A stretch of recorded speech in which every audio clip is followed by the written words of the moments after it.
irmãos e minhas irmãs, hoje é um dia de muita alegria, muita festa.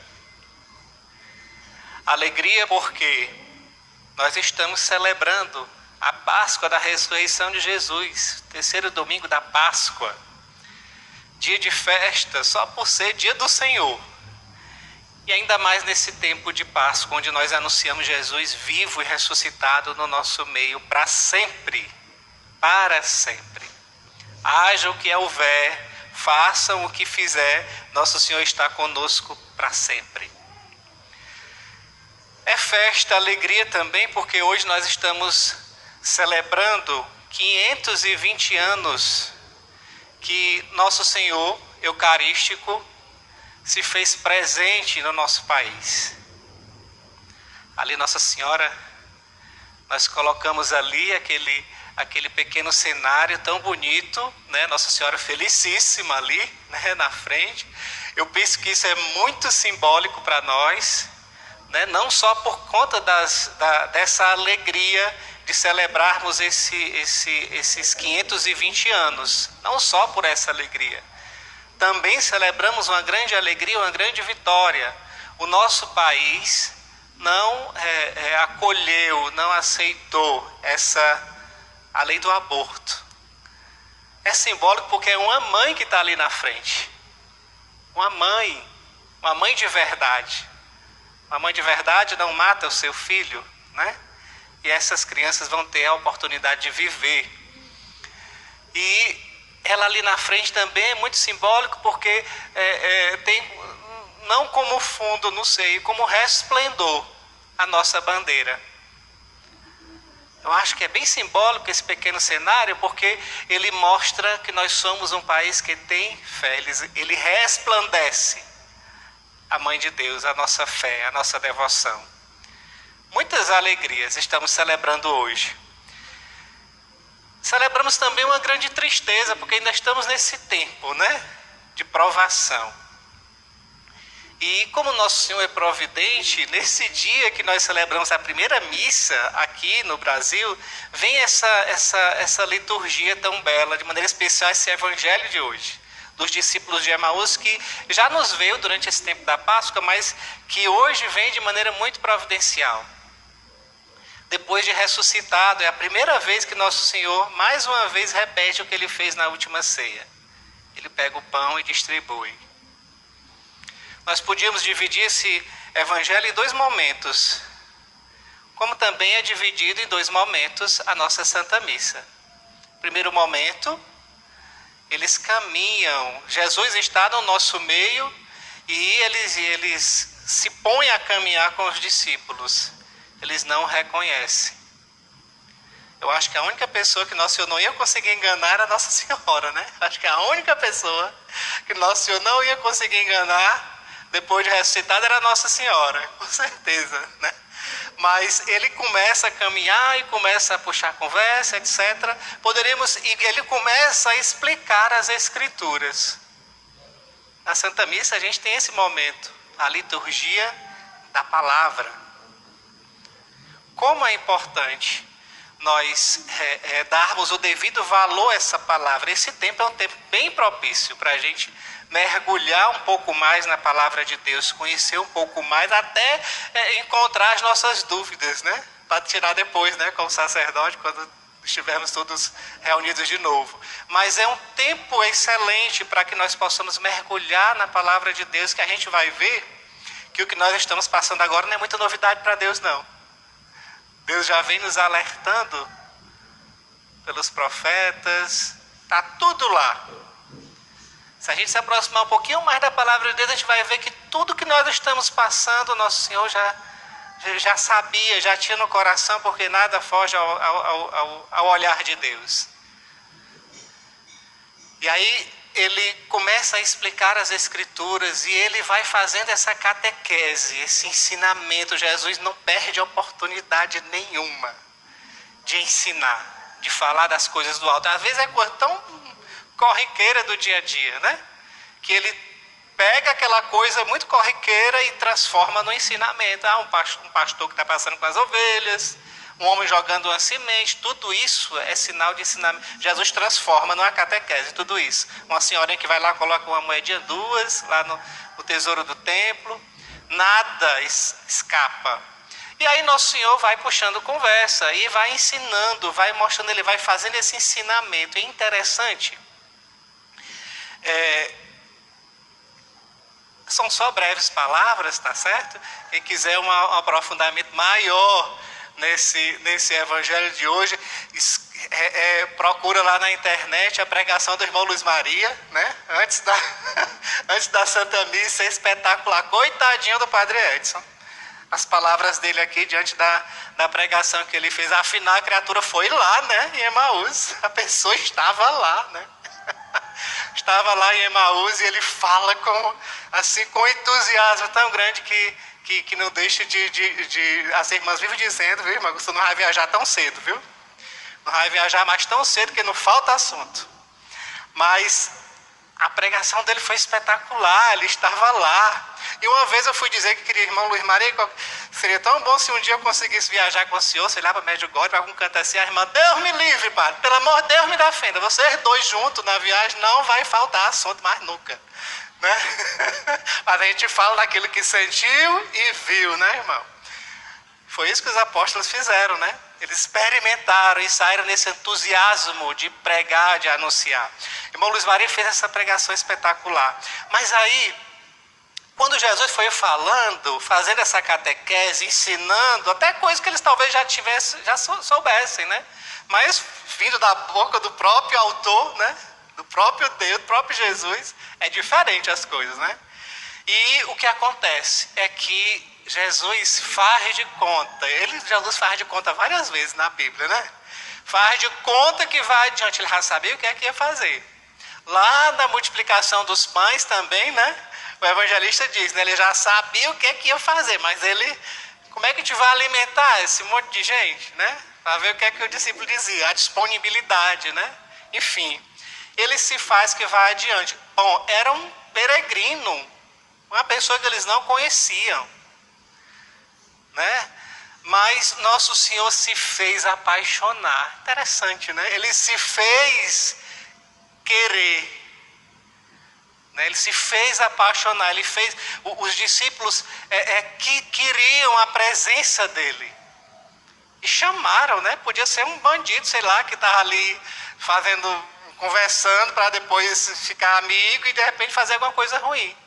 Mas Nosso Senhor, pela maneira de explicar e de falar e de tocar e o profundo do coração deles, se fez apaixonar, querer. Eles queriam a presença, fica conosco. Fica conosco.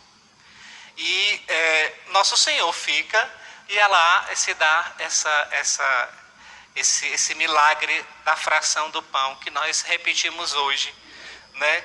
Aqui na nossa terra, há mais de 520 anos, há 520 anos, né? Que nós estamos partindo esse mesmo pão e repartindo essa beleza lá no milagre dos pães, né?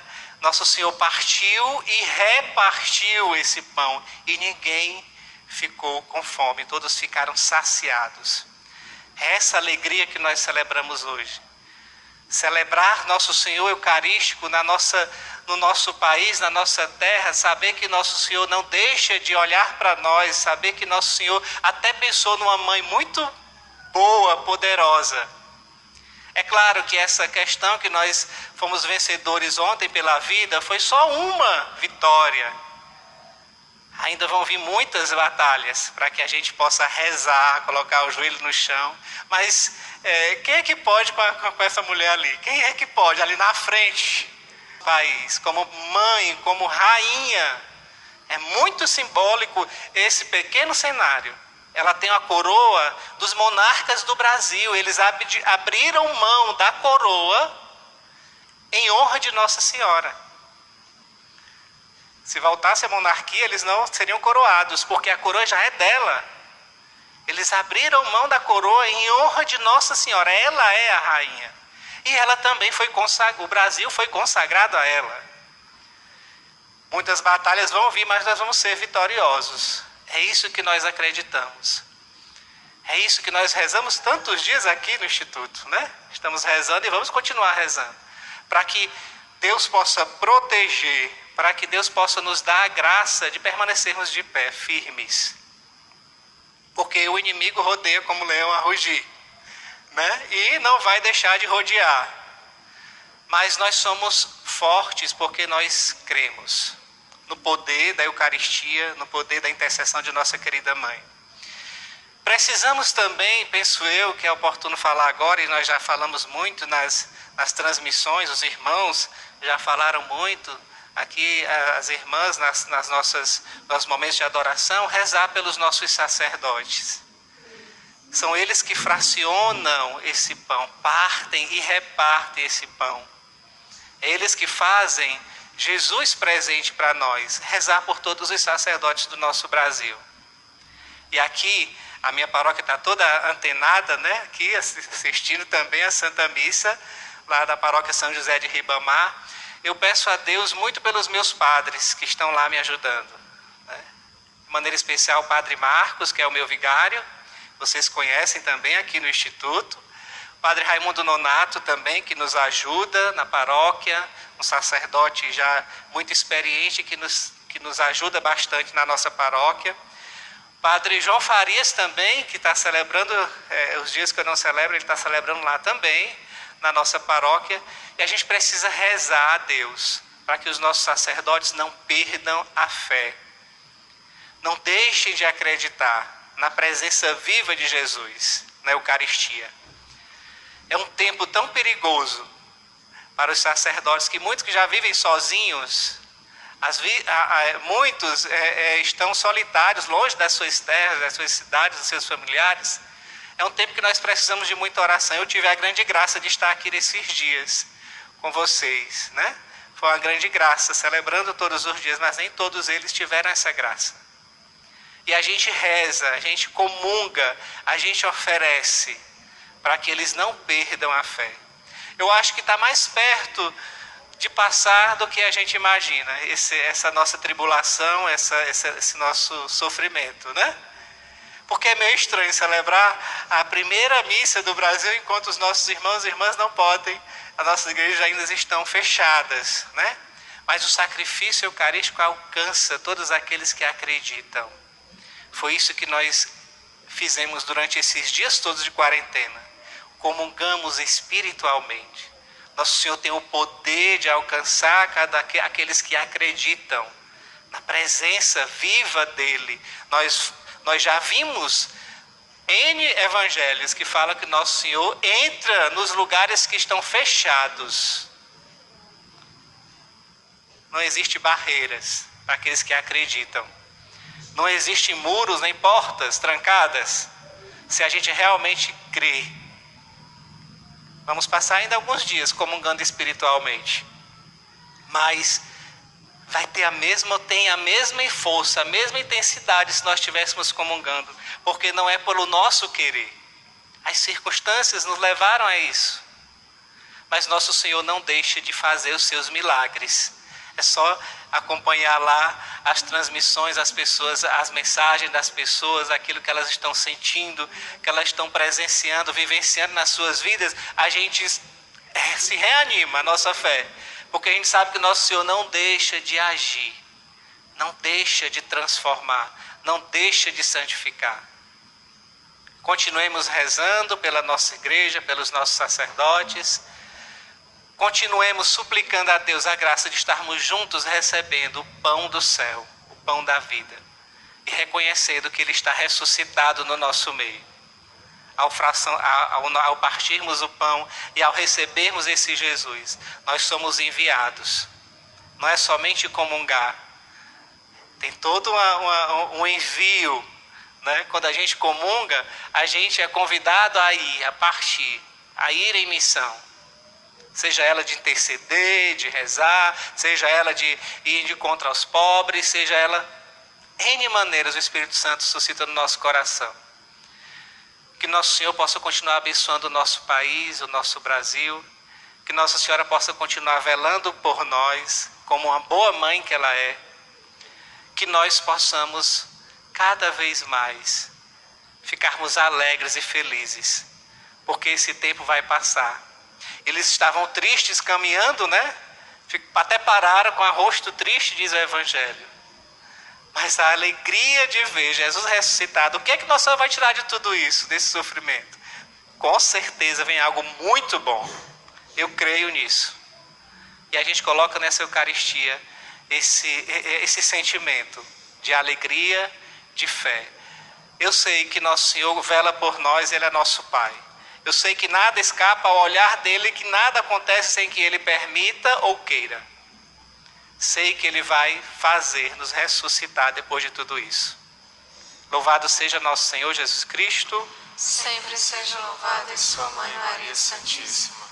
Vamos professar, vamos dizer que cremos que o nosso Deus nos ama e que Ele olha por nós. Creio em Deus.